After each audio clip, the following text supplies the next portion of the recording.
Pegue sua Bíblia e abra no Evangelho, que é o Evangelho deste domingo, né? Neste domingo estamos usando um dos Evangelhos, você sabe disso. Na semana passada usamos um Salmo, né? Salmo 147, explanei de manhã e de noite o desafio de contar a história do que foi o tema das nossas crianças para o mês de outubro.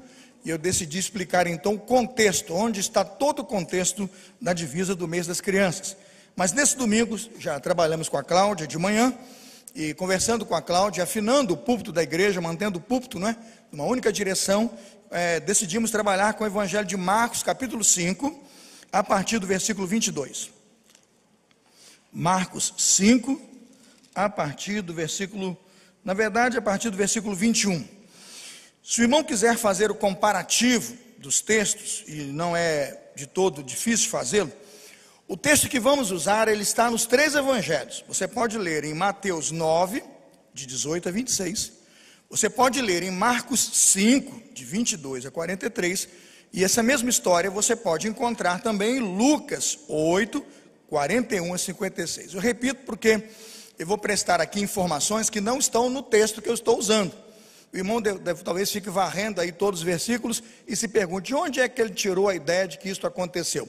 Eu estou usando os evangelhos todos, eu vou usar os sinóticos. Então, ora vou usar Mateus 9, ora vou usar Marcos 5, ora vou usar Lucas 8, para explicar aos irmãos alguns fatos e algumas teses que estão no contexto e que os evangelhos complementam a história. O tema desta noite já está na tela, eu creio que está aqui atrás, né? Esperança para os desesperados. Vamos repetir o tema? Esperança para os desesperados. Vamos ler juntos Marcos 5, 22. Eu queria colocar na tela, Rodrigo, Marcos 5, 22. Mantenha Marcos aberto para a gente poder passear por esse texto. Se você puder ler comigo na tela e depois manter a Bíblia aberta para você julgar o texto e acompanhar o sermão expositivo. Vamos ler juntos? Eis que chegou um dos principais da sinagoga, por nome Jairo, e vendo, prostrou-se aos seus pés. Pode sentar-se. Que Deus abençoe sua igreja, por esse pequeno versículo, por essa expressão tão pequena, não é? Mas que prestou com certeza a Jairo um grande milagre. Ele viu sua filha curada. É impressionante, irmãos, como o Evangelho de Marcos destaca enfaticamente a pessoa de Jesus como fonte de esperança e segurança em meio ao desespero. Você tem o boletim? Dá uma olhada na pastoral. O primeiro parágrafo do boletim, aí na capa da pastoral, eu publiquei exatamente o que eu estou dizendo aqui. E por que eu estou colocando isso? Porque Marcos não é econômico ao colocar Jesus como fonte de esperança e segurança em meio ao desespero. Se eu fosse pregar sobre achados e perdidos, né, eu pregaria Lucas 15, não é? Ovelha perdida, moeda perdida, o filho perdido, né? Também tem o outro filho perdido dentro da própria casa, e é tanta gente perdida, que eu costumo dizer que Lucas capítulo 15 é o setor de achados e perdidos. Se eu fosse citar um lugar ou uma porta de desespero, eu citaria que Lucas trabalha a porta dos desesperados. Haja desespero. Lendo Marcos capítulo 2 e 3, você encontra a Pedro em desespero porque morreu a sogra dele, mas Jesus curou, a sogra adoeceu e Jesus curou, né, a sogra de Pedro. Você encontra em Marcos 4, 35, Jesus Cristo acalmando o mar e os ventos que estão revoltos no mar da Galileia, e o povo diz, mas quem é este que acalma os ventos e as tempestades? Jesus dominando sobre as tempestades, acalmando aquele mar revolto, os discípulos ali tendo a sua primeira experiência com o Senhor que governa a natureza. Imagina o desespero. Eu fui no Mar da Galileia pelo menos 2 vezes, atravessei aquilo com um barco lá, bem antigo, para poder ter uma ideia do que seria naquele tempo de Jesus, e vou falar, não é um negócio gostoso de fazer não, né? Se atravessar numa lancha de tantos cavalos, né, toda, é uma coisa. Agora naquele barquinho de madeira, né, sambando daquele jeito, com o vento, eu falo, imagine se fosse na tormenta de Jesus. Eu confesso aos irmãos que eu já teria, raspado fora. Uma coisa que eu não faço é colocar Deus à prova, não precisa, né? Deus já me avisou, que o tempo está ruim, eu ia pular daquele barco e ia fazer outra coisa. Quando olho para esse texto de Marcos 4,35, eu me lembro que Deus abriu sim uma porta de socorro àqueles que estão no barco do desespero. Em Marcos capítulo 5, versículos 1 a 20, você deve imaginar o desespero da família daquele homem de Gadara, que mora no sepulcro. mora no sepulcro. Imagina o desespero das pessoas que enfrentavam a legião de demônios que aquele homem tinha dentro de si. Quando Jesus perguntou ao endemoniado, quem é, qual é o seu nome? Ele disse, legião. Imagina, o sujeito não vem sozinho não, está acompanhado. Andava nu, nu, sem roupa, sem nada, balançando corrente, assustando as pessoas e fazendo estrago naquele lugar. Mas Jesus repreendeu aquele espírito imundo e ainda fez daquele sujeito um missionário às 10 cidades onde ele iria levar o testemunho de sua restauração. Irmãos, quando leio o Evangelho de Marcos, eu obviamente creio que Marcos é sim o sinônimo claro de que Jesus é uma porta para aquele que está em desespero. Imagina o desespero de uma mulher, Marcos 5:25, que tem uma hemorragia que durante uma vida inteira ela viveu e passou por aquele processo. Ela gastou todo o seu dinheiro, pelo menos durante todo o tempo de enfermidade do fluxo sanguíneo, ela gastou todos os seus recursos com o médico e não foi suficiente, e não teve cura e continuava enferma. Imagina o desespero dela, de sua família, ser considerada imunda, não poder estar em público com as pessoas, e qualquer pessoa que ela tocasse, ela também faria imunda, e todo esse problema que ela vivia, até que ela toca em Jesus e ficou curada. Irmãos, eu não tenho dúvida, Marcos do capítulo 2 ao capítulo 5, olhando a história do mar, olhando a história daquele endemoniado, olhando a história daquela mulher com fluxo hemorrágico, eu não tenho dúvida que eu posso me alegrar e agradecer ao Deus bondoso, que Marcos é um evangelho para aqueles que estão vivendo no meio do desespero, e que estão precisando encontrar em Deus um refúgio seguro. Não sei se você já passou por uma pessoa endemoniada, eu não sei se você já passou por uma enfermidade difícil, sem diagnóstico, ou se está passando por esse momento. Eu não sei se você já passou um momento difícil no mar, eu já passei. Eu naufraguei com o barco capotou, virou, a gente ficou cada um para um lado, a gente procurando a tripulação do barco. Estava eu, meu sogro, estava com o meu cunhado, e quando nós vimos nós 4 ali salvos, eu digo, Deus é bom, Deus é bom, né? Aí o meu sogro meio que chorando, o que foi? Perdemos os peixes. Falei, meu pai do céu. Eu tinha pescado. Falei, aí depois o outro fala assim, o problema agora é se os tubarões vierem comer o peixe. Falei, fecha essa boca para lá. Já passamos uma situação terrível aqui, e vocês estão aí confabulando coisas que não tem nem lógica nesse lugar. Até que quando nós vimos a situação que Deus havia nos dado, estávamos no meio do mar, irmão, já longe da costa, entre o oceano. E quando fomos ver, tinha uma pedra embaixo da gente, uma rocha, para a gente colocar o pé e ficar. Você imagina você no meio do oceano com água aqui na cintura. Eu disse, até isso, Tuninho, até isso Deus proveu. Quando olho para o evangelho de Marcos, eu sou levado a crer que sim, Marcos produz esse evangelho, e essa grafia do evangelho está nessa ordem de milagres, de poder, para que essa gente que passou por essa história, e para aqueles que leem o evangelho, possam encontrar uma porta no meio do desespero. Não sabe o que é desespero quem não passa por ele. Meus irmãos, hoje eu estava aqui com Débora, aqui de manhã, louvando e adorando. Você percebia no semblante da Débora uma alegria, é uma coisa contagiante, a alegria com que ela conduz o louvor, com que ela envolve a gente vai rindo, contando história, e quando percebe, estamos envolvidos ali numa amizade e numa relação gostosa. Eu não faço ideia, que Débora não fazia ideia e nem imaginava que às 6h30 de hoje ela estaria envolvida num acidente ali, com as mãos trêmulas, chorando, os olhos lacrimejando e perguntando, Senhor, por que estou mergulhado numa prova tão grande? Eu disse, eu não tenho resposta agora, mas uma coisa eu sei, Deus fará a sua fé perseverante. O que eu estou dizendo é que se não temos um evangelho de esperança, e um evangelho para aqueles que estão em desespero, como este evangelho, eu digo para os irmãos, nós vamos ficar no desespero e morrer no desespero.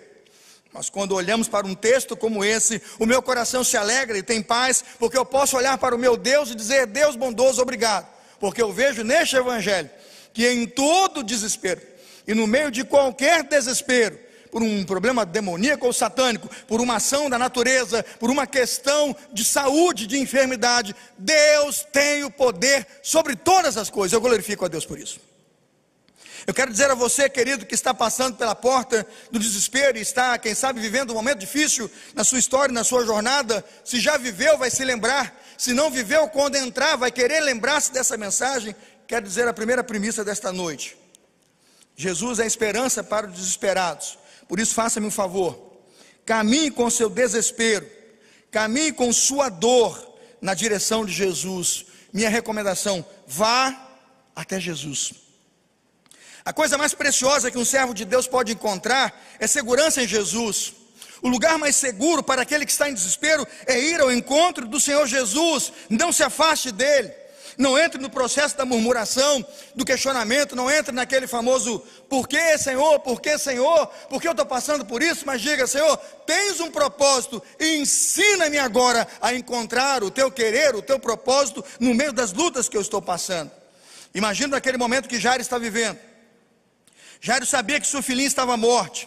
O Evangelho de Lucas registra claramente, Lucas capítulo 8, verso 42, que esta menina que tinha há quase 12 anos, me parece 12 anos incompletos, é isso que diz Lucas, Marcos não deixa a informação tão clara. Ele diz que uma menina que tinha quase 12 anos, ou seja, chegando aos 12 anos, está à morte, e que o pai vai em desespero até Jesus. Por quê? Imagine, irmãos, quem tem um único filho sabe. Está deixando uma semente somente aqui, está orando para que essa semente possa frutificar e a sua descendência possa ir adiante, e o que ele descobre naquele momento é que a sua semente vai antes dele, está prestes a ir embora. Imagina Marta e Paulo, uma situação dessa com vocês têm filho único, vocês sabem o que é isso? Vocês oram para ver o seu menino, né, na universidade, fazendo, crescendo e prosperando. Imagina, eu tenho 2, mas já fico em dificuldade. Imagino quem tem uma filha única, um filho único, ao passar por isso, o que fazer? Ele pode murmurar e dizer que Deus é esse que não cuida dos nossos filhos, que Deus é esse que não guarda os que são seus. Ele poderia dizer tanta coisa, mas ele resolveu levar o seu medo, a sua insegurança, o seu desespero ao porto mais seguro que eu conheço. Ele levou Jesus. Tem gente que sai na contramão, procura lugares obscuros, vai para macumba, feitiçaria, vai na bruxaria, procura uma rezadeira, procura ajuda até dos homens, todo tipo de recurso. Tem gente que a última coisa que faz é orar. Sabe, pastor Lucas, o último recurso é a oração. É aquela famosa frase: já tentei de tudo, só falta orar. Quando olho para este homem mergulhado aos pés do Senhor Jesus, é isso que diz o Evangelho de Marcos, capítulo 5, verso 22, quando eu vejo esse homem prostrado aos pés de Jesus, eu encontro aqui sentido para o que ele está passando. No meio do seu desespero, ele resolveu glorificar a majestade e o senhorio de Jesus. Ninguém se prostra aos pés de um mestre ou de um rabi se não sabe que ele é mestre. E digo aqui, irmãos, que esse homem era um homem importante na sinagoga. Diz o texto aqui, o maior da sinagoga. O maior, naquele momento de desespero, tornou-se o menor e de joelhos pediu a Jesus um milagre para sua filha. Desespero e desesperança são sinônimos de falta de fé? Eu coloco essa pergunta para o PG essa semana. Desespero e desesperança são sinônimos de falta de fé? Na verdade, irmãos, acredito que o nosso desespero, que o nosso temor, que o nosso medo, muitas vezes está sendo provocado pelo próprio Deus e trabalhado por nós, pelo próprio Deus, para que Deus possa provar a nossa fé. Eu não vejo Abraão sem mãos trêmulas, erguendo aquele cutelo para imolar o seu filho, esperando de Deus o livramento. Eu não vejo um homem convicto, absolutamente convicto, firme, vai ali e vamos resolver e pronto. Eu vejo um homem temeroso, preocupado, orando, receoso. Eu sou obediente, mas este é meu único filho, Senhor. Mas Deus deu livramento a Abraão no altar de Isaque, colocando um cordeiro para o sacrifício. Eu não vejo Moisés tão tranquilo e sem insegurança ou dificuldade quando vai enfrentar a Faraó, mas eu vejo Deus no meio do desespero de Moisés e de sua luta, não só com seus filhos, não só com a liderança do povo, mas a certeza de que Deus estava com ele por todos os caminhos difíceis por onde Moisés passou. Eu não vejo Josué sem desespero, ou sem medo e sem temor, enfrentando aquelas batalhas terríveis. Eu vejo, por exemplo, Josué chorando com Deus e dizendo para Deus: Senhor, o que o Senhor vai fazer pelo seu nome quando ele foi derrotado em Ai? Essas questões de nossa vida, de nossa história de vitórias e fracassos, de medo e inseguranças, elas passam por nós como um momento em que Deus está trabalhando conosco. Quando vejo Jairo chegando aos pés do Senhor e pedindo socorro ao Senhor, Marcos 5, 21 a 24, eu vejo um Jesus que responde imediatamente. Marcos 5, 24 diz que imediatamente ele vai, mas no caminho uma multidão aperta e tem uma mulher entre a filha de Jairo e o milagre. Aquela mulher se apresenta, toca as vestes de Jesus, começa um diálogo: quem me tocou, por que fiquei curada? E Jesus então testemunha a cura daquela mulher e Jairo também. E a sua pergunta é: e esse atraso aí como é que fica? Excelente abordagem da Cláudia pela manhã, quando colocou o atraso como o tempo de Deus não é o nosso. A hora de Deus não é nossa. Excelente abordagem. Esta manhã talvez tenha ouvido os melhores sermões que já ouvi pregado deste púlpito. Mas a grande questão é, este atraso é um atraso? Este atraso, na verdade, é algum tipo de pressão espiritual que modifica alguma coisa no projeto de Deus? Então, se aquela mulher não está e Jesus tivesse chegado, já estava tudo resolvido? É mais ou menos aquela cena de Marta e Maria: se o senhor estivesse aqui em casa, meu irmão não teria morrido? Eu digo, será? O propósito de Deus com Jairo era tão grande, irmãos, que eu consigo acreditar que aquele intervalo em que ele convida Jesus para ir à sua casa, e o tempo em que ele vislumbra aquela mulher, uma mulher que não merecia estar ali, que não podia estar ali, uma mulher que anunciando a sua hemorragia seria afastada ali pela sua imundície, uma mulher que tocando um homem naquela situação seria obviamente agredida por trazer a imundície para outra pessoa, mas ela vai corajosamente com fé tocar a Jesus. E o que eu vejo naquele momento que Jairo está ali vendo aquele milagre, é que Deus está fortalecendo a fé de Jairo, Deus o está provando na sua fé, Deus o está provando em sua perseverança e aumentando sua capacidade de ser perseverante. Imagino que se Jesus vai imediatamente, aquela filha é curada, o que é que Jairo aprenderia sobre o poder de Deus, ou saberia sobre a autoridade de Jesus, por exemplo, sobre as enfermidades?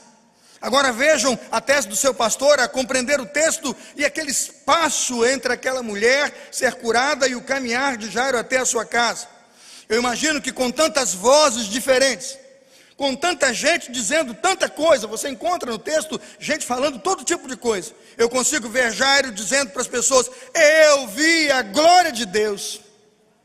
Eu vi uma mulher que buscou a Deus com fé, e quando ela tocou o Senhor, ela saiu curada. Eu ouvi a história dela, eu entendi o tempo que ela ficou assim. Imagino Jairo dizendo: eu creio. Imagino que quando o Senhor Deus disse para Jairo, quando chegou a notícia de que sua filha já havia morrido, o Senhor disse: Jairo, não temas, creia. Eu digo para vocês, queridos, ele só creu porque ele tinha aquela experiência anterior com aquela mulher. Ele pôde ver Jesus agindo na vida daquela mulher, ele pôde ver o tamanho do milagre de Jesus na vida daquela mulher, e perceber a ele que aquele milagre estava caminhando na direção da sua própria casa. Amém, irmãos? Por que eu estou dizendo isso? Que às vezes você vê Deus agindo em torno da sua casa, você vê Deus agindo em torno da sua família, você vê Deus tentando dirigir a você uma palavra de formação, de perseverança, de crescimento, de amadurecimento, mas a rejeita como não sendo para você. Não faça isso. Não faça isso. O que eu creio que naquele momento em que Jairo passa por aquela cena terrível, de grande horror, com aquela mulher, é que Jairo percebeu: Deus está me matriculando na escola do fortalecimento, Deus está me matriculando na escola da perseverança, Deus está me matriculando na escola daqueles que vão viver pela fé. Quando Jairo ouviu Jesus dizer: não temas, ele não disse: li isso nos jornais. Quando Jairo ouviu Jesus dizer: não temas, mas creia, ele não disse: eu ouvi isso na sinagoga no sábado passado, no encontro entre irmãos. Não, ele disse: eu vi com meus próprios olhos o que ele fez com aquele fluxo e com aquela mulher que precisou do seu socorro. Sabe, irmãos, aprendo com Jairo nesse primeiro ponto, que a sua aflição será fonte de bênção, se a sua aflição conduzir você direto aos pés de Jesus. Se a sua aflição levar você a se prostrar aos pés de Jesus, se a sua aflição levar você a se humilhar aos pés de Cristo, aos pés da cruz de Cristo, a sua aflição é uma bênção. Diga glória a Deus. Mas se a sua aflição o afastar de Jesus, permita-me dizer uma coisa para você: só restará para você o desespero e a desesperança. Você tem duas opções no meio do desespero e da desesperança: ou você confia em Deus, se ajoelha diante de Deus e recebe os milagres de Deus, como aquela mulher e como Jairo viram naquele dia a glória de Deus, ou você vai dar as costas a Deus, ao Evangelho, e vai se tornar um murmurador, e o seu caminho será desespero e desesperança. No meio da sua provação e no meio da sua aflição, querido, vá até Jesus. Segundo lugar, quer vencer o desespero? Não tenha medo de enfrentar os obstáculos que estão postos no caminho até a sua fé em Jesus. A minha segunda tese sobre enfrentar obstáculos começa exatamente no que eu chamo de influências que estão no entorno e que acabam fazendo com que nós percamos a fé ou, de alguma forma, pratiquemos uma fé vacilante. Marcos capítulo 5, você pode perceber o capítulo 5, dá uma olhada na divisão, eu chamo de capítulo 5, se eu fosse comentarista, o triunfo da fé. Se eu fosse um comentarista de Marcos 5, eu abriria esse capítulo colocando o triunfo da fé. O pai que vê a cura de uma filha, uma mulher que tem o seu fluxo sanguíneo interrompido, eu vejo no capítulo 5 a cura do endemoniado, eu colocaria o título desse capítulo, o triunfo da fé. Agora, se eu fosse colocar um título no capítulo 6, dá uma olhada no capítulo 6, eu colocaria como título, a tragédia da incredulidade. É como se Marcos, e para mim o Espírito Santo está conduzindo tudo isso, ele estivesse colocando pesos diferentes em balanças, né? Do lado diferente da balança. Ele não está contrabalanceando, não, ele está colocando uma coisa contra a outra, uma coisa anulando a outra, ou seja, o que ele está propondo aqui realmente é nos lembrarmos que as posturas daqueles que viveram em fé e tiveram em fé foi de triunfo, mas aqueles que abraçaram o caminho da incredulidade foi um caminho de miséria e perdição. Se você olhar o capítulo 6 de Marcos, você encontra, veja aí, a incredulidade dos nazarenos, do povo da terra de Jesus, está logo no capítulo 6, versículo 1. Se você encontrar o capítulo 6 e seguir, você vai encontrar a incredulidade de Herodes, e depois, o que é pior, a incredulidade dos próprios discípulos de Jesus. Ao olhar essa incredulidade, eu entendo claramente o que Jesus quis, a propósito, ensinar, ou o que o Espírito Santo nos quer ensinar, quando no capítulo seguinte entendemos, vemos no 5 o triunfo, mas vemos logo a seguir a derrota daquele povo. Por quê? Marcos 6, versículos 5 e 6, diz claramente, por que Jesus não operou sinais em Nazaré? Dá uma olhada para mim, abre comigo aí, Marcos 6, 5 e 6, pode colocar, Rodrigo? Marcos 6, 5 e 6, dá uma olhada nesse texto. A fala de Jesus é muito dura quando dirige a sua fala a Nazaré, aqueles que são seus contemporâneos, os seus compadres. Ele diz assim, não podia fazer ali nenhuma obra maravilhosa, por quê? Diz assim, somente curou alguns poucos enfermos, impondo-lhe as mãos. Ou seja, o milagre foi menor. Agora veja o 6. Estava admirado da incredulidade deles. E percorreu as aldeias vizinhas. Eu gosto muito da exposição que Mateus faz desse mesmo texto. Veja para mim, Rodrigo, Mateus 13, 58. Olha como Jesus trata, e esse texto é tratado pelo próprio Jesus, lá em Mateus, a narrativa do evangelista. Mateus 13, o verso 58. Veja lá. Ele não fez, estamos falando de Nazaré, ele não fez ali muitas maravilhas, por quê? Por causa da incredulidade deles. O irmão já prestou atenção como Jesus Cristo faz para fazer aquele milagre e se tornar um milagre na vida de Jairo? Dá uma olhada em Marcos 5,37. Primeira coisa, eu não quero vocês atrás de mim. Marcos 5,37 diz que ele não permitiu, pode colocar na tela, Marcos 5,37, ele não permitiu que algumas pessoas fossem atrás dele. Eu não quero vocês atrás de mim.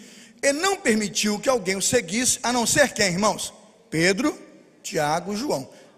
São sempre eles. Esses caras são do time de Jesus. Mas o restante eu não quero não. Interessante, dá uma olhada no verso 40. Marcos 5,40. Quando Jesus anuncia que a menina não morreu, mas dorme, dá uma olhada no verso 40 o que aconteceu. O que esse povo está fazendo ali, ó? Riam-se de Jesus. Estavam debochando do Senhor Jesus. Imagina a revolta de Jairo, do tipo, é meu convidado, eu vi o que esse homem pode fazer, o que Deus fez através deste homem, porque ele é Deus, e eu estou aqui trazendo ele, porque eu confio nos milagres do Senhor. Mas quando ele disse que a menina dormia, o pessoal começou a dar risada, diz o texto, e riam-se dele. Agora veja o que ele faz a seguir, pode olhar, pode botar o versículo seguinte, ele os fez o que, irmãos? Sair.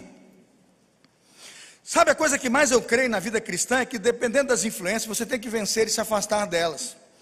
Você é um cristão e começa a perceber que tem alguém muito debochado da sua fé, sabe? Muito debochado dos valores que você pratica. Vou fazer uma coisa para você, ó. Quem anda com gente ruim vai viver como gente ruim. Eu tenho aquela frase comum, junte-se aos bons, serás o quê? Um deles. Tem coisa que não dá para fazer mais. Tem gente que não anda junto com a gente. Sabe por quê, irmãos? Uma coisa que não pode blasfemar, uma coisa que ninguém pode negar é aquilo que eu vivo, é a minha fé. E quando negar a minha fé, meu Jesus, falei, negou a mim, porque eu amo Jesus. Então, meu amigo, você está fora. O que eu estou dizendo é que Jesus Cristo foi afastando um grupo de pessoas, sabe por quê? Incredulidade faz afastar o milagre de Deus. Repita comigo: incredulidade faz afastar o milagre de Deus. Deus não age no meio dos incrédulos, Deus não age no meio dos céticos. Deus permite àquele que pela fé crê nos seus milagres, que se aproxime e vejam os seus milagres. Mas aqueles que praticam o ceticismo e a incredulidade atrapalham a glória do Senhor, e são um obstáculo que nós precisamos transpor, ora deixando pelo caminho, ora percebendo que estão ali e não contribuem com a fé e com a crença daquele ato, afastando essa gente da senda e continuando confiando no poder de Deus. Quantas vezes eu olho para esse texto hoje e entendo que toda aquela incredulidade de Nazaré afastou aquelas pessoas de Jesus. Perceba quanta gente devia ter em Nazaré, precisando de cura, precisando de milagre, Miqueias. Quanta gente em Nazaré queria ver os sinais, mas disse que Jesus em Nazaré fez o quê? Uns poucos milagres. E por quê? Porque era gente vaidosa. O orgulho é uma coisa terrível. O que aquela gente dizia? Não, Jesus é daqui, né? Jesus é da terrinha. Imagina chamando, é Jesusinho. A gente conheceu esse menino há 30 anos, morou aqui. Jesusinho, do time dos nazarenos aqui. Mas Jesusinho é do carpinteirinho a gente conhece. Esse cara não faz milagre aqui não. E ele falou: nenhum profeta não faz milagre, a não ser o quê? Na sua própria terra. E a Bíblia diz que depois que ele fez o primeiro sinal, ainda tentaram matá-lo, ficaram com raiva, expulsaram ele. É por isso que ele vai para Cafarnaum. Está no texto de Mateus capítulo 4, né?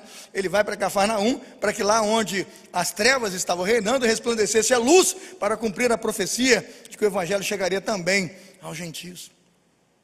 Quando olho o projeto do Senhor aqui sobre a credulidade e a fé, entendo claramente como Deus tem tentado levantar uma geração que crê nos seus milagres. Imagina aquela mulher tentando buscar ajuda e socorro nos médicos, e haja dinheiro, e gasta dinheiro, não conseguiu. Na ciência, dinheiro, e não conseguiu. Muitos de nós, irmãos, temos apostado, e a nossa cura, a única cura e a única qualidade de vida que podemos ter, muitos têm apostado, que só pela vacina. Só pela vacina, só pelo caminho da ciência. Eu digo, irmãos, olha, a coisa que mais eu acredito hoje é que essa pandemia vem ensinar o homem que toda a sua estrutura, que toda a sua ciência, que todo o seu poder, sem o cuidado de Deus, sem a graça de Deus, são nada. Quem parou o mundo, irmãos, não foi uma bomba atômica. Quem parou o mundo não foi o míssil teleguiado lá da Coreia do Norte, aquele poderoso que ele desfilou lá no desfile. Não foi, irmãos. Quem parou o mundo não foi uma outra arma poderosa de grande poder de destruição. O que tem parado o mundo inteiro, irmãos, é um perdigoto que sai da boca do próprio homem. Um perdigoto, não é, pastor Lucas? Que sai da boca do próprio homem. Está todo mundo aqui neste culto com a máscara tocada aí, porque não pode receber essa partícula e também não deve expelir a sua para não contaminar seus irmãos. Um perdigoto para o mundo. Eu digo por quê? Porque Deus tem nos ensinado neste tempo que só Deus pode trazer a cura e a restauração para todas as nações e para todos os povos. E se nossos lábios e nossas bocas não confessarem que Jesus Cristo é Senhor, fico pensando, me perguntando quanto tempo Deus ainda nos fará enfrentar e viver este desafio, em desespero e desesperança, para crer em credulidade e fé, que Deus tem o poder para, com milagres, atender e socorrer a nossa geração. Uma outra coisa que vejo também Jairo vencendo, não só as influências daqueles que são incrédulos e céticos, mas Jairo venceu também o seu medo de ser chato ou inconveniente. Na vida de oração não existe chato nem inconveniente. Marcos 5:35 diz que quando as pessoas chegaram dizendo: olha, tua filha já morreu, a frase foi: não incomodes mais o mestre. Não incomodes mais o mestre. O versículo é bem enfático, né? Ele vai dizer assim: chegaram alguns, versículo 35, chegaram alguns do principal da sinagoga e disseram: a tua filha está morta, não enfades mais o mestre. Nós não conseguimos nos lembrar, às vezes nos esquecemos que é pela intercessão e pela perseverança que Deus olha para os que são seus. A parábola de Lucas 18, versículo 1 nos diz de uma mulher viúva que orando insistentemente todos os dias batia na porta de Deus. Eu entendo aqui que o apóstolo Paulo está certo ao dizer orai sem cessar, ou seja, insistente naquilo que veio buscar. O que esse texto está dizendo é que, na verdade, Jairo não teve medo, e não tinha medo de ser chato ou inconveniente, mas queria incomodar o mestre, o quanto ele pudesse incomodar o mestre, para dele receber a sua atenção e também o seu socorro. Outra coisa que vejo que Jairo venceu como obstáculo foi o seu próprio orgulho, coisa que Nazaré não venceu. Nazaré recusava receber a mensagem do carpinteiro nazareno, filho dos nazarenos. Mas, na verdade, Jairo, o maior da sinagoga, vence o seu orgulho próprio e se ajoelha diante do Senhor. Sabe o que aprendo com Jairo? Lembre-se, irmãos, a posição religiosa, social e econômica de um homem, entretanto, não o livra do sofrimento. A verdade é que todos, de todas as classes sociais, precisam de Jesus, precisam da glória de Jesus, precisam aceitar e receber o poderio do Senhor Jesus. Jairo vence a incredulidade, o ceticismo daqueles que estão à sua volta. Jairo vence os seus próprios medos e a visão de ser assim, politicamente correto. Vou incomodar, não vou incomodar, né? Eu não quero ser chato, né? Assim que a gente fala, sem ser chato, mas sendo. Jairo venceu o seu medo de ser inconveniente ou chato, e foi aos pés de Jesus e insistiu quanto pôde. Mas Jairo também venceu o seu orgulho próprio para levar sua dor e seu medo até Jesus. Terceiro lugar, irmãos, sobre o nosso desespero e como vencer o desespero, afirmo: quando estamos em desespero devemos aprender as lições. Primeiro, com Jesus a morte não é o fim, e sem Jesus a vida não é vida. Repito, com Jesus a morte não é o fim, e sem Jesus a vida não é vida. Não há vida fora de Jesus, irmãos. Não há vida fora de Jesus. Olho para esse texto aqui e entendo o que Jairo agora aprendeu, e todos nós aprendemos quando olhamos para Jesus. Quando leio o Evangelho de Marcos, aprendo: a natureza está sob o controle de Deus, o mar, a chuva e tudo que existe. Os demônios estão debaixo da autoridade de Jesus. Basta uma palavra, sai, e o demônio sai.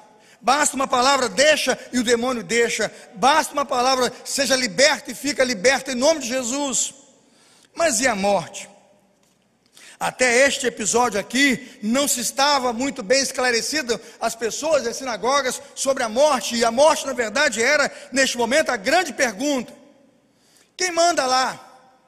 Quem é o Senhor da morte? E quando morremos, o que acontece? Era o debate da ressurreição, era o debate da reencarnação, se havia ou não ressurreição. Muitas vezes esse debate está permeado em todo o Novo Testamento. Mas quando vejo Jesus Cristo indo à casa de Jairo, entendo claramente que Jairo pôde confiar naquele momento do encontro de Jesus com sua filha. Aprendeu Jairo que Jesus é Senhor da vida e da morte. Primeiro, Jairo descobre que a vida sem Jesus não é vida, quando ele vê aquela mulher que não tinha vida, e quando toca em Jesus, recebeu de volta qualidade de vida para viver, e vida abundante. É como se Jairo pudesse colocar um outdoor na sua casa e dizer: a vida sem Jesus não é vida.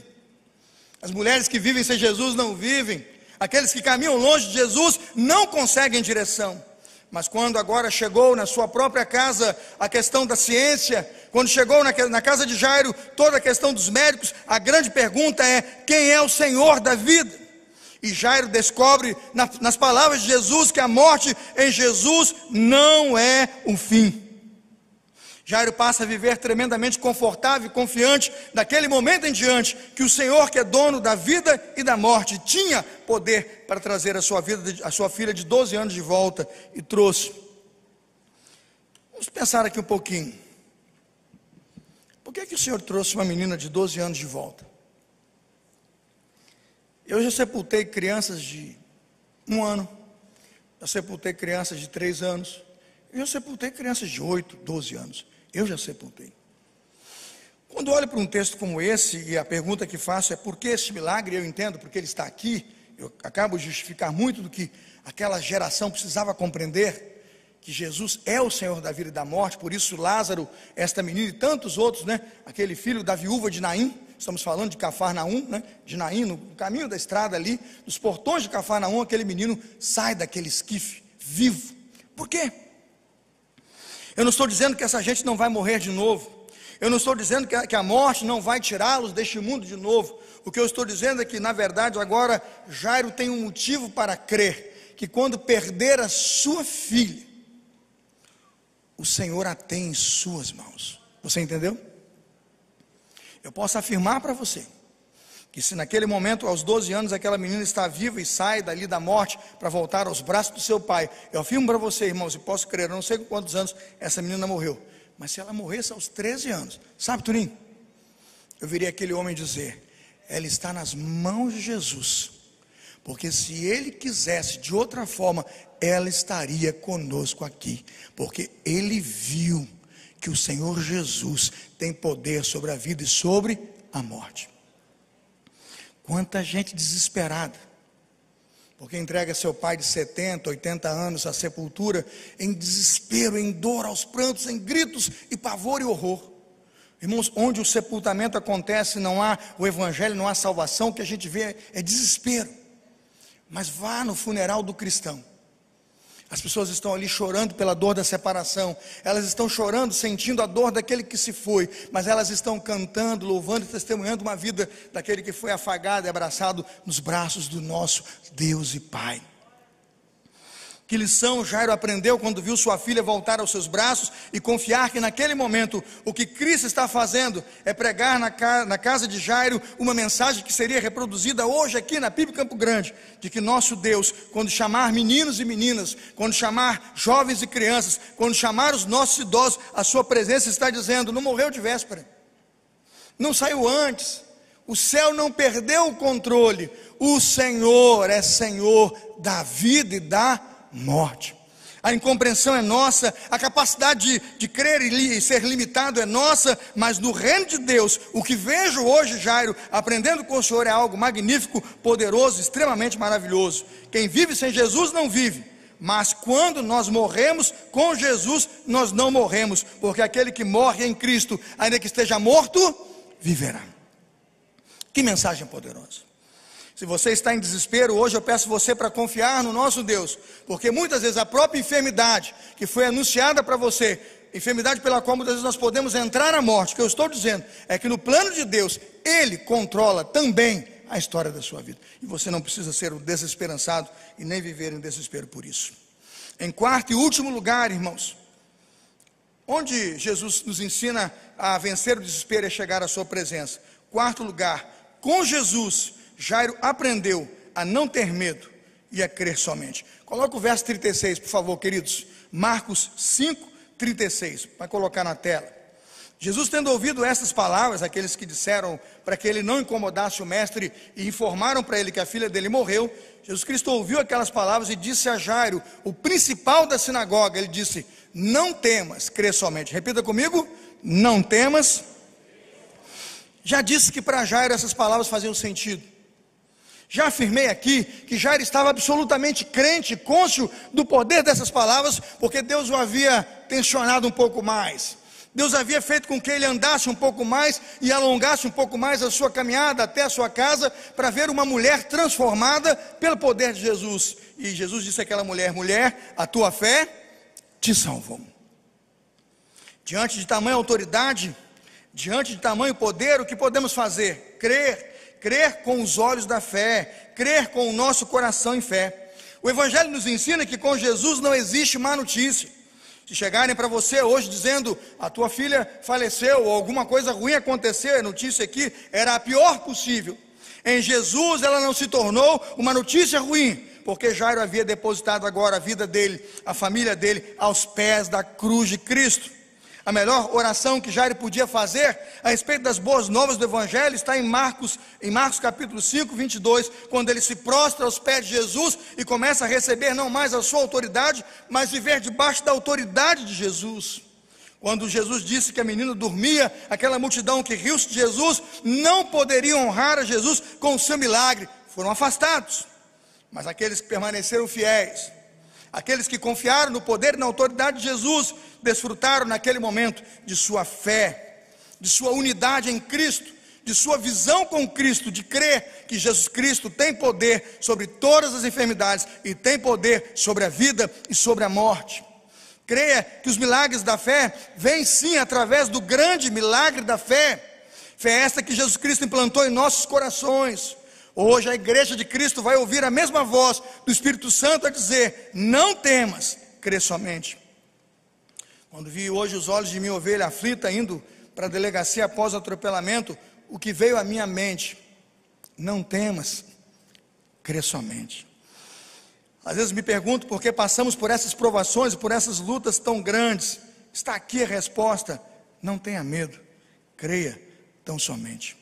Quando caminhamos até Jesus, a última palavra nunca será do desespero, a última palavra nunca será dos médicos, a última palavra não vem da ciência, a última palavra não virá de todo o dinheiro que eu tenho e possa gastar. Aquela mulher com fluxo de sangue aprendeu isso. A última palavra é de Jesus. A verdade virá dos lábios do Senhor Jesus. É Jesus Cristo que te diz: levante-se. É Jesus Cristo que te diz: fique de pé. É Jesus Cristo que te diz hoje: Talita cumi. Disse a Jesus a menina: menina, levanta. O Jesus Cristo que diz ao mar agitado: fique quieto. O Jesus Cristo que olha para a legião de demônios e diz: saia. Ele está aqui hoje disponível para mim e para você, a dizer: levante-se. Aí você pergunta: por que o senhor acredita nessa história?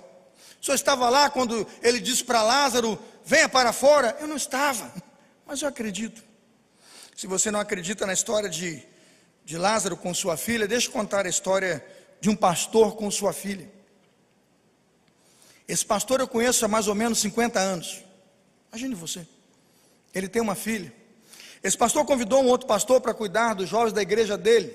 Entregou sua filha aos cuidados de um pastor de jovens. Aquele pastor com grande conhecimento, com uma formação maravilhosa, prometeu cuidar dos jovens, não cuidou da filha dele. Ao contrário, ele se perdeu com a filha dele. Quando aquilo aconteceu, o coração desse pastor, irmãos, ficou destruído, ficou arrasado. É como se aquele pai visse que sua filha morreu ou estava morrendo. Sabe o que é um pai pegar uma menina, irmãos, nascida dele mesmo, de sua mãe, colocar nos seus braços com a boquinha para baixo, ela mama aqui o seu braço a noite inteira, porque ela tem cólica, e você passa a noite ninando aquela criança, e quando você vira aqueles olhos claros, lindos, que tem vida e brilho, quando você vê aquela menina com seus 17, 18 anos, num estado em que seus olhos não têm mais brilho, em que o pecado bate com força e a destrói, quando tudo de ruim acontece, você não encontra muita gente para te ajudar, o que você faz?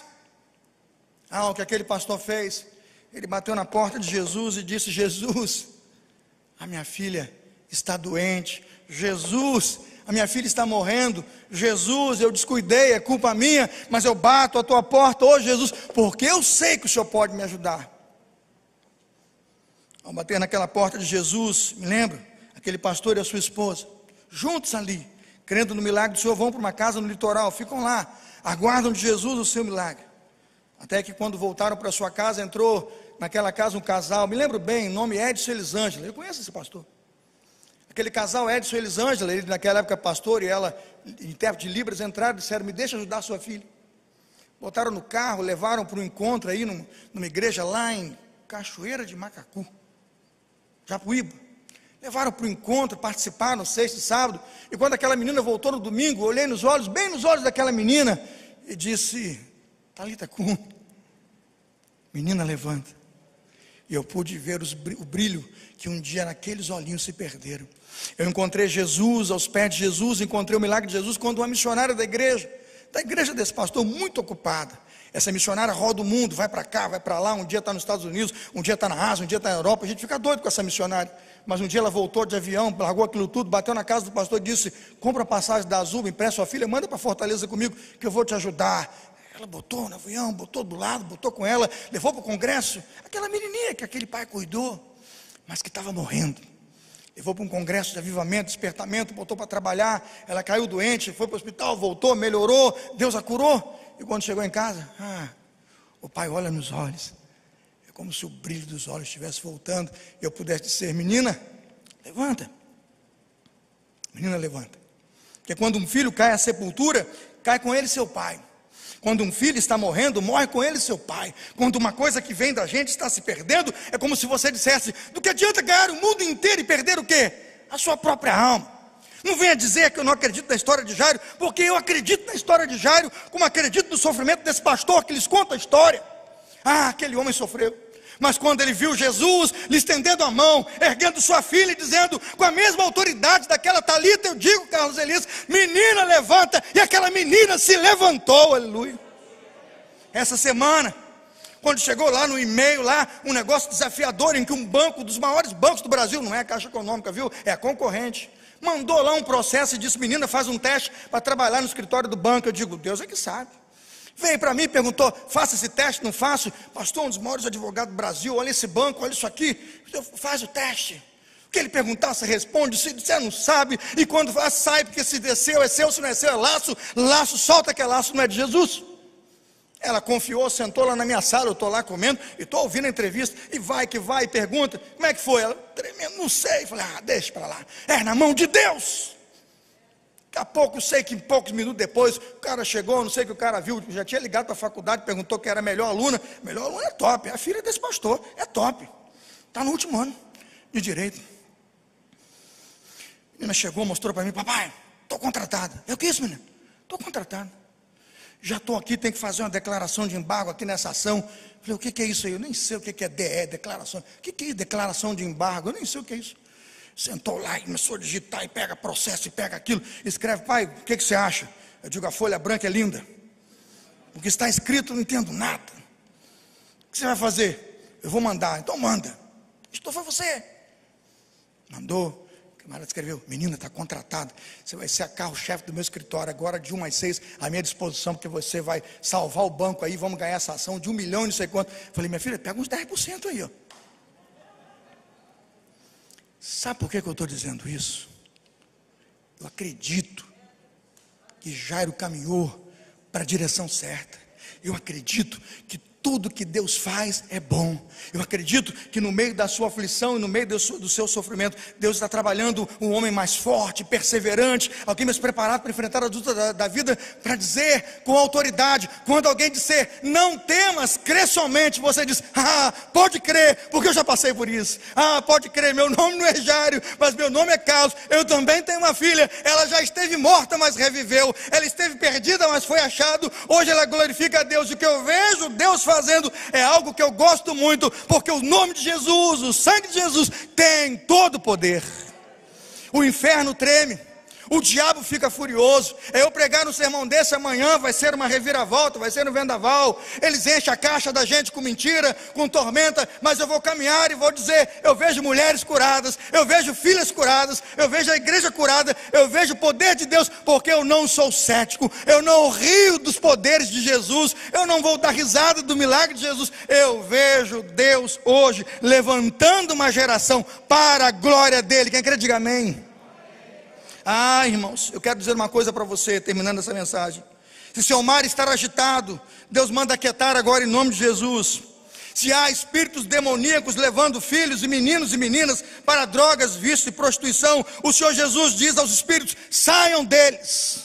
O Senhor pode pegar os gadarenos, as legiões, e mandá-las ao abismo com os porcos, porque o nome de Jesus é poder. Mas eu pergunto: alguém nessa noite crê em Jesus? Há uma multidão aqui que confessa Jesus, há uma igreja aqui que declara de joelhos, como Jairo declarou em Lucas 5:22, eu creio prostrado, o Senhor é Senhor. Porque quando Deus encontrar essa igreja, os espíritos se vão, a revolta e o mar agitado vai cessar, e o que nós veremos, irmãos, é a glória de Deus sobre a sua igreja. O recado de Deus à sua igreja hoje é: tão certo quando Jesus disse a Lázaro: venha para fora, tão certo quando Jesus disse à menina: levanta, Ele diz a você nessa noite: querido do Senhor, se levante. Você não foi chamado a viver prostrado, Deus quer colocá-lo de pé hoje, em nome de Jesus. Feche seus olhos, vamos orar. Eu quero orar com a igreja que está aqui nesta manhã, nesta noite, e quero lançar um pedido para você. Eu não sei o que você tem passado, eu não sei a aflição que você tem enfrentado na sua vida,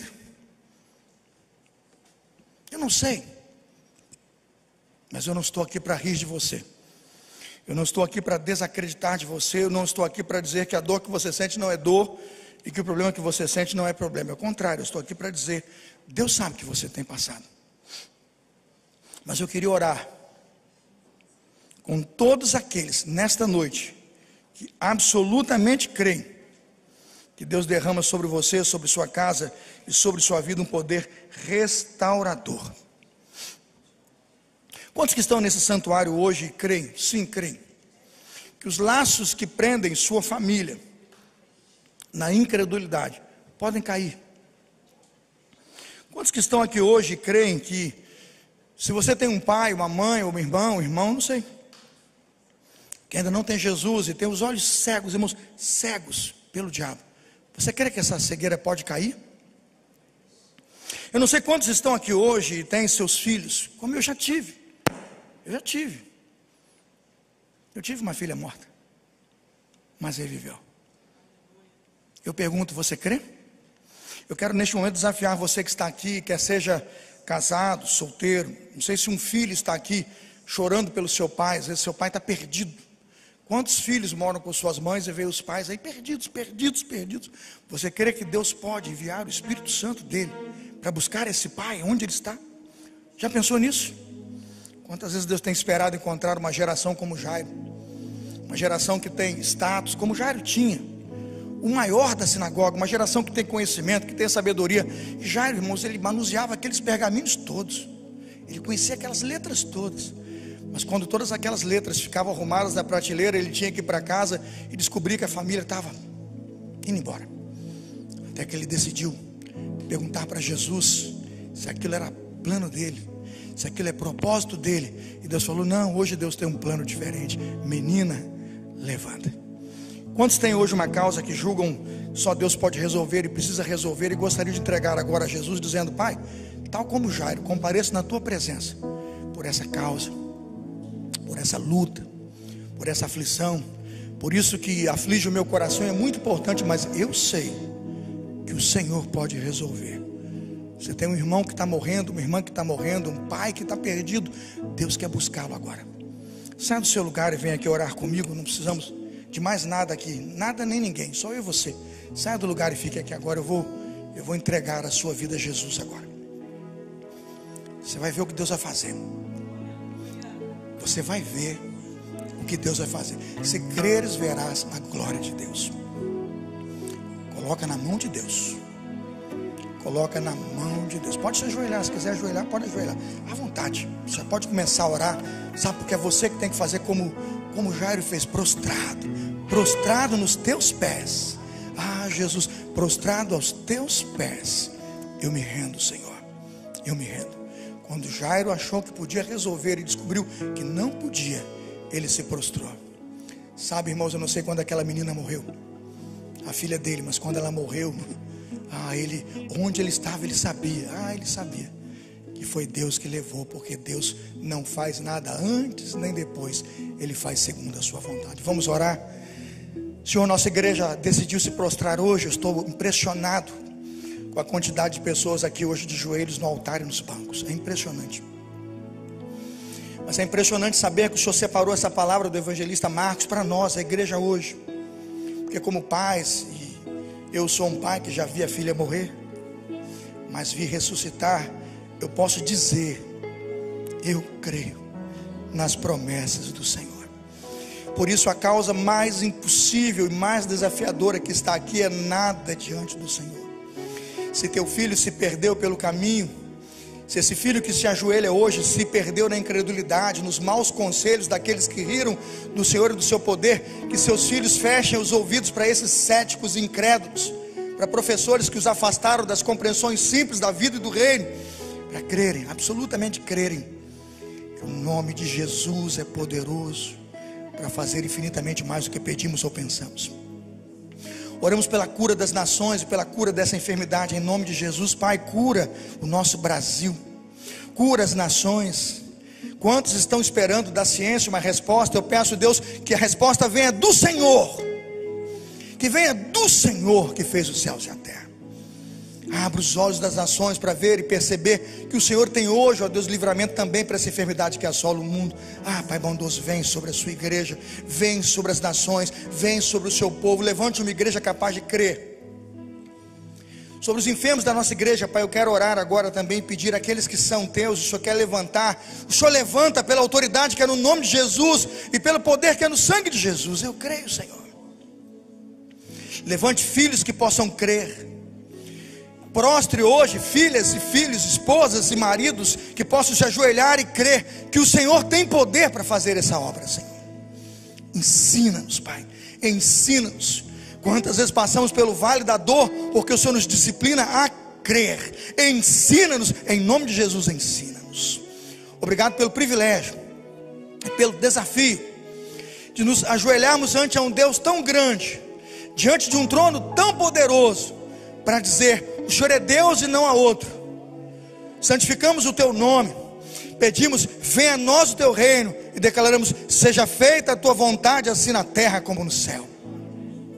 É o Senhor que amamos, é o seu evangelho que professamos, e o seu evangelho nos ensina a crer no Jesus soberano e poderoso, que é o Shaddai, o Todo-Poderoso, que Jeová Rafa, o Deus que cura, que Jesus Cristo, Rei dos Reis e Senhor dos Senhores, entregue pelo seu Espírito Santo esta oração ao trono do Senhor. Ó Espírito Santo, intercede por nós com os gemidos inexprimíveis, e que cada joelho que se levantar aqui possa voltar aqui e contar do dia em que, como Jairo, ele se prostrou aos pés do Senhor, mas quando chegou em casa, meninos e meninas se levantaram, pais foram salvos, casamentos foram refeitos, maridos foram restaurados, mulheres foram libertas, os véus caíram, os vícios foram jogados fora, em nome de Jesus. Nós cremos, Senhor. Por isso louvamos, de joelhos, exaltamos e bendizemos o seu santo nome. Oramos em nome de Jesus. E a igreja diz: amém. Louvado seja o nome do Senhor. Vamos louvar ao Senhor com a equipe de louvor enquanto cantamos, e você volta para o seu lugar crendo que você já recebeu do Senhor uma resposta nesta hora, em nome de Jesus. Vamos louvar ao Senhor, Angélica.